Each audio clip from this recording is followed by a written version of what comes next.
On the day of the wedding, Livia woke up early with that good anxiety of someone who thinks they are about to live the beginning of a peaceful life. Everything was ready.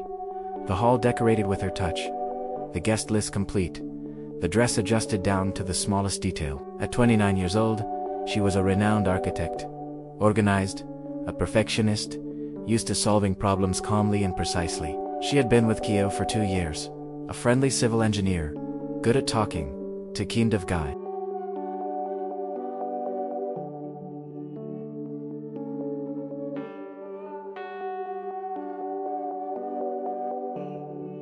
Who wins anyone's trust with a few well-placed words. For everyone, he was the right guy. Polite, affectionate, family. He said that his mother had died when he was young and that his father was absent. This made people even closer to him, as if he had overcome a lot on his own. The ceremony began beautifully. The atmosphere was light, and everyone was emotional. Those watching from the outside could not have imagined that, in less than an hour, everything would turn upside down.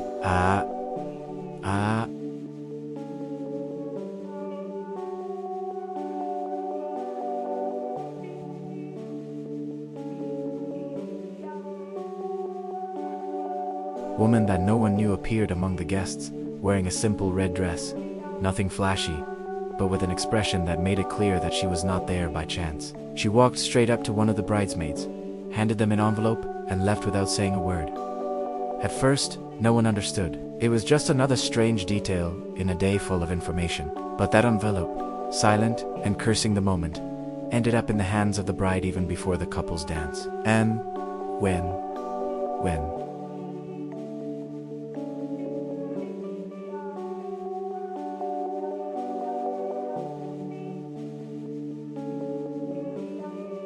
Livia opened it. There were no letters, only a bit. Inside the envelope were copies of contracts, bank transfers, photos, and some screenshots of conversations with other women. Everything was very objective, direct, and without explanations. Livia looked at it in silence for a few seconds, and it was as if the ground had given way beneath her feet. But on the outside, she didn't let much of anything show. She didn't cry, scream, or run away. She grabbed the material, took a deep breath, and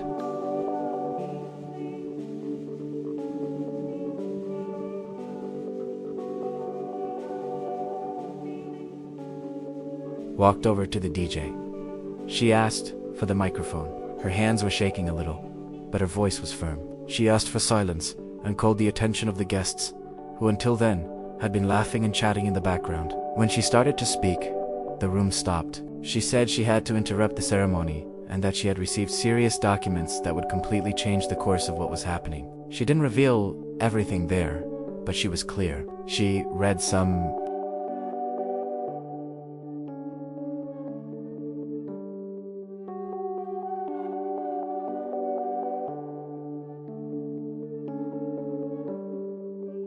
excerpts, showed some images, and said, in no uncertain terms, that she would not marry someone who used relationships as a source of income. The groom turned pale. He tried to intervene, but was stopped by a simple gesture of her hand. Kyo stood still, looking around, realizing that he could no longer hide it. It was at that moment that the woman in red reappeared. She didn't shout, didn't make a fuss. She simply said, in a low voice, that she was Kyo's ex-fiancé, that she had lived with him.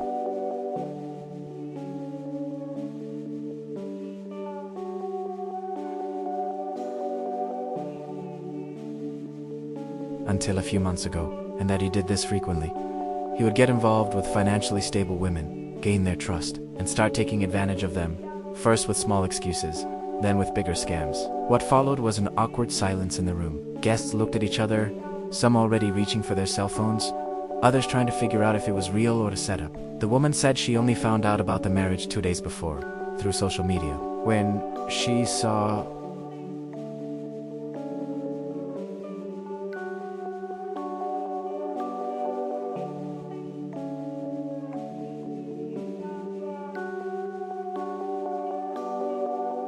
Livia's cell last name linked to a well-known construction company. It all made sense. Kyo was taking another step in the scam. According to her, his intention was clear: to marry Livia, to legally bind himself to the family, have access to real estate, funds, and facilities. Everything was done very carefully, without rushing, as if it were love. She showed him documents and bank records and confirmed the pattern. He always looked for independent, successful women, but with an open emotional side.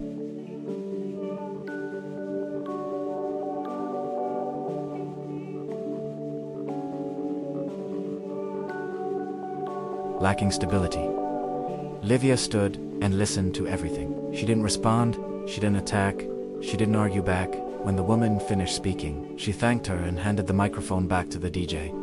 She asked for the ceremony to be ended immediately. She said, in no uncertain terms, that there would be no party, no dancing, no toast. That this event did indeed mark a turning point in her life, but not in the way she had imagined. She handed the ring back, in front of everyone, with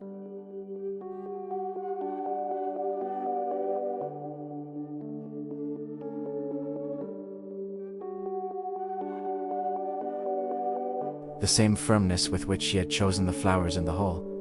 Some people began to leave, embarrassed. Others came to hug her in silence.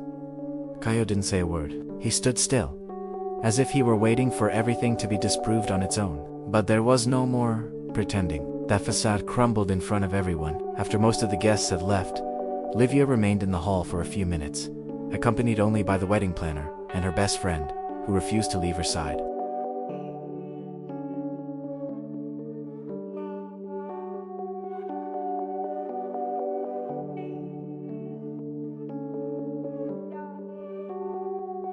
The dress, which had once seemed so full of meaning, now weighed on her body as if it were unnecessary armor. She asked for the main lights to be turned off, and only the decorative candles to remain lit. She wanted to keep that image in her head. The empty hall, the music already turned off, the flowers still fresh, not out of attachment, but because she wanted to remember that, even with everything falling apart, she managed to stay standing. She asked for some photos to be taken there, alone.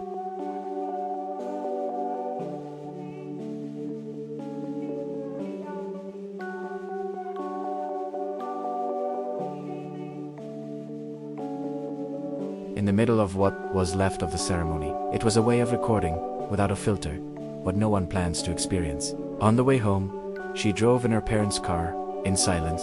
Her mother held her hand tightly, but said nothing. Her father looked straight at the road, his eyes full but controlled. Arriving at the apartment, Livia went straight to the shower. She sat there on the floor of the shower for more than half an hour. The water ran down, but it didn't seem to wash anything away.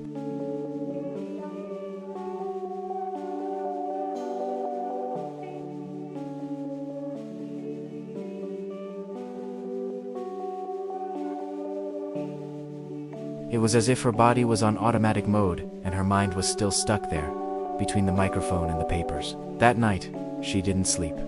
She lay there, staring at the ceiling, trying to fit all the memories of the last 2 years with the new information. Everything that had seemed sincere before now sounded real. And the worst part, she herself had ignored several signs, thinking it was all in her head. The next morning, instead of waking up to embark on her honeymoon, Livia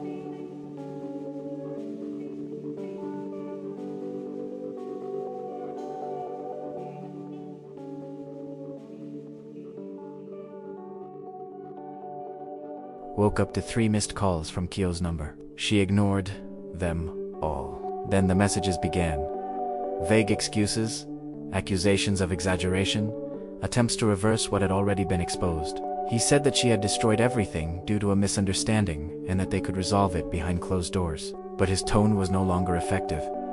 The mask had slipped. Livia blocked the number, deleted the messages, and forwarded all the documents she had received to a friend's sister who was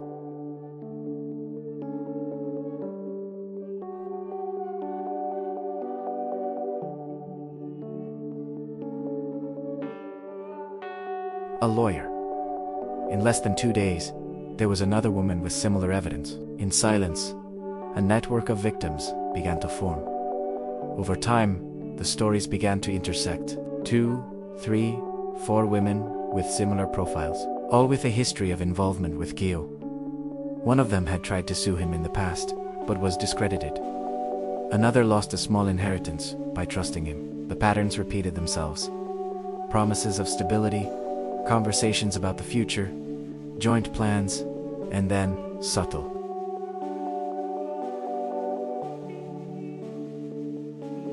financial requests, suspicious investments, temporary disappearances. Livia began to write everything down. She transformed the pain into a map.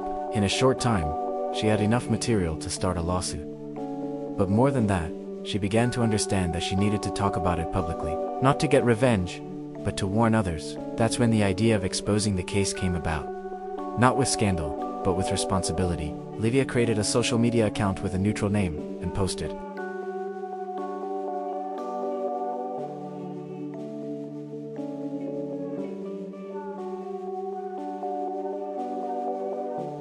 Her story, omitting names but reporting the facts accurately. The repercussion was immediate. Hundreds of comments, shares, similar stories from other women. Some said they had experienced almost identical stories with other men. Others, silently, only reacted with likes and emojis of support. The post went viral, and with it came an invitation from an NGO focused on supporting women who were victims of emotional and financial abuse. It was through this contact that Livia discovered the term.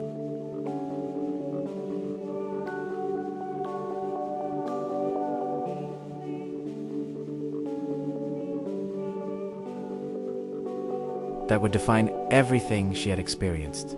Emotional abuse. From that moment on, what had been just a complaint became a project. Livia put an old idea on paper to open an emotional architecture consultancy, a space where physical structure and emotional care could come together. She created the project Cuidado.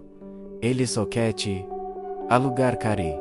He just wants to rent you, and began offering lectures, workshops, and listening sessions with partner professionals. In less than a month, she was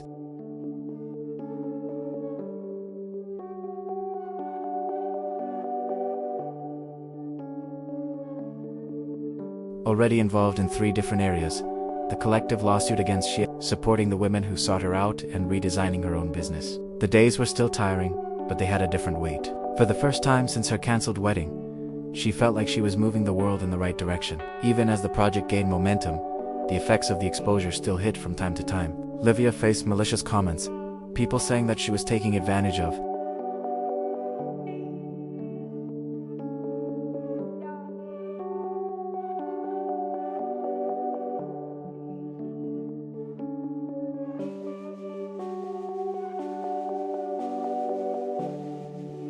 the situation, that she wanted fame over her pain. But she didn't back down. She learned to choose where she spent her energy. What strengthened her was the number of women who came to her in silence, asking for help, wanting to understand if what they were experiencing was also abuse, also a scam. Some took months to identify it. Others cried just hearing someone put into words what they had never been able to say out loud. And that was how Livia realized that her story was no longer just hers.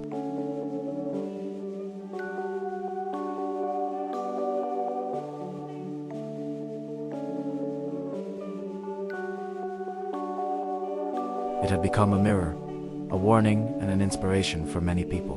One of the most symbolic projects came from an unexpected invitation to collaborate in the adaptation of a psychological support space within a military base.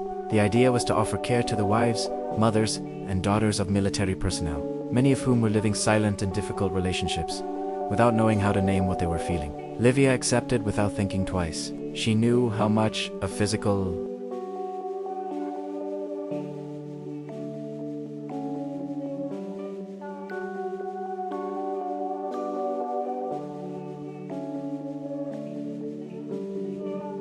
environment could influence the healing process. She designed more open rooms, neutral colors, listening corners, and individual support spaces. She participated in meetings, listened to stories, and made a point of talking to those who would use that space. And she realized, once again, that her pain, however absurd it had been, was now creating security for other women to start over. While helping other women rebuild themselves, Livia also began to find herself again. Therapy became a routine.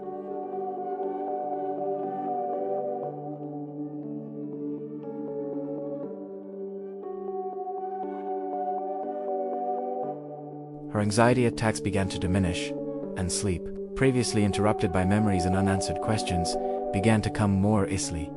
There were still bad days, of course. Sometimes, all it took was hearing a song that had been played on her wedding day, or seeing a news story about emotional fraud to make her stomach turn.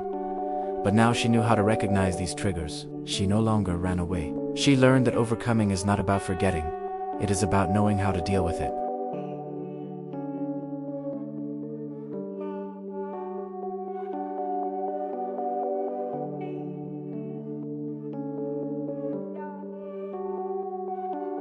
Each time she told her story, the weight of it eased a little, and her pride grew. Not for what she had suffered, but for what she had done with it. Kayo, on the other hand, began to face the consequences. The class action lawsuit advanced more strongly than he expected. Other women appeared, all with evidence, all with frighteningly similar stories. His public image, built with such care, began to crumble. He lost clients, had contracts suspended, and was formally named in investigations into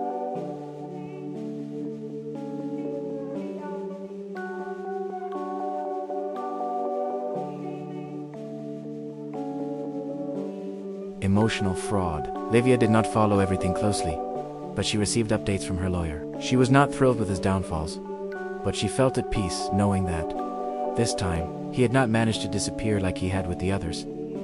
This time, someone had broken the cycle, and she knew it was not perfect justice, but it was a start. Over time, the project Beware, he just wants to rent. He became something bigger than Livia could have imagined. It was no longer just a warning.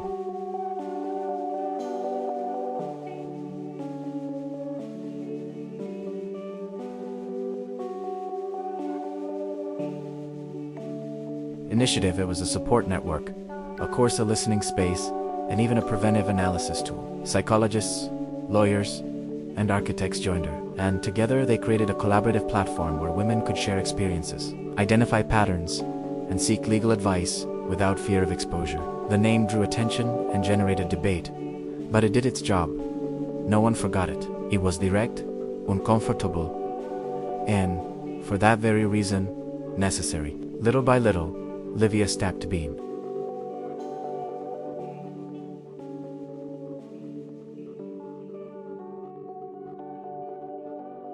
remembered as the deceived bride, and began to be recognized as a reference in preventing emotional scams. Despite the recognition, Livia kept her feet on the ground. She continued living in the same apartment, going to the same places, with the same simple routine as always. The trauma taught her that true stability has nothing to do with what others see from the outside. It is in real connections, in the safe spaces we build, in the clarity of knowing who we are, even after being knocked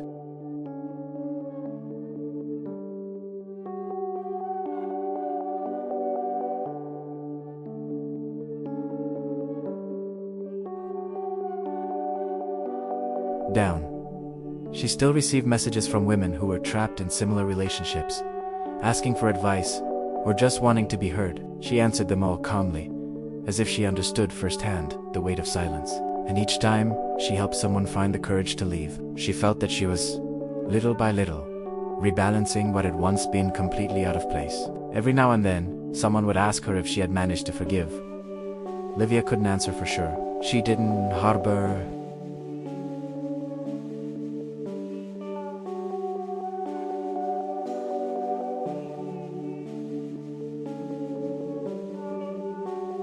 hatred, but she also didn't see any point in romanticizing a process that had left such deep scars. For her, forgiveness was an inner silence, not a moral obligation. And perhaps the greatest sign that she was at peace was the fact that she no longer thought about him often. Kiyo's name no longer triggered wounds, only neutral memories, like old photos kept in a drawer that could no longer be opened. She didn't wish him ill, only distance. And that was enough, because moving on wasn't about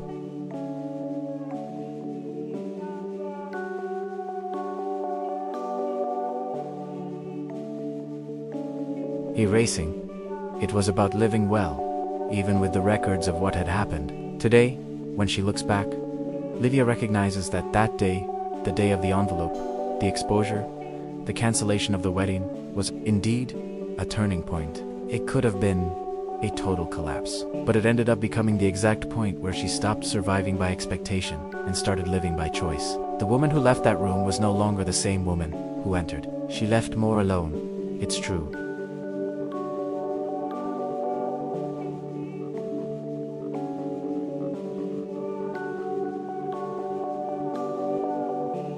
but also more lucid, more aware, stronger. And if someone were to ask her how she did it, the answer would perhaps be simple.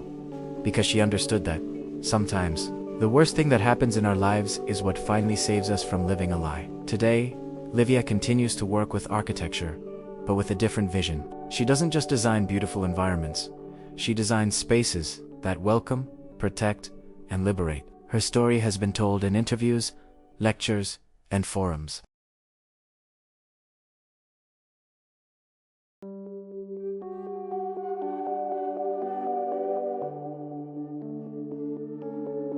But rather than talk, she prefers to listen, because she understands that each woman who comes to her is at a different point in her pain, and there is no ready-made formula. There is presence. There is listening. There is respect for each woman's time. What she experienced became a tool, but not an eternal legend. She is not just what she suffered. She is what she built after that. And perhaps this is the most important part of overcoming, when pain stops being an identity and becomes a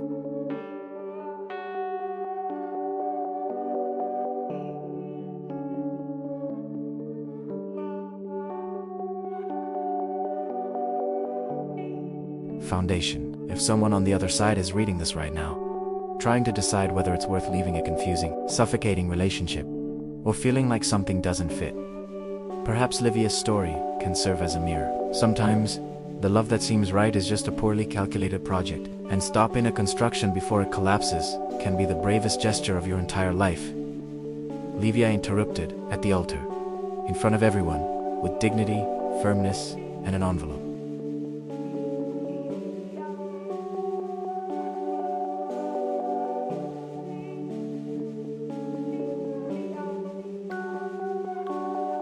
In her hands. And it was exactly there that she began to build her own freedom.